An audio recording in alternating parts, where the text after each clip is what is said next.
Ladies and gentlemen, Floyd Mayweather Jr. versus Marcos Maidana. Ito, nakakontrapelo dito si Floyd Mayweather at groggy, talsik ang ipin. Talsik ang ipin ni Floyd Mayweather. At ito ang jab, ngunit ito ang counter ni Floyd.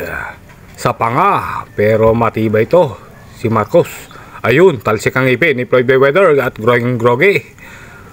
At mapalad lang siya. At tapos na round na ito, binalugbugan. Kontrang-kontra dito. Hirap na hirap si Floyd Mayweather dumipensa dahil may over right hand na binabato Maidana. At ito, sa corner na naman, gulpi sarado si Floyd Mayweather. Binugbog na ni Maidana.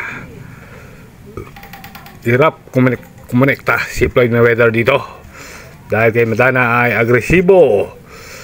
At ito, bagyang racing pa. Floyd Mayweather bagyang napapailing dahil sa lakas at hirap siya makabato kay Maidana. Mahusay ito si Maidana.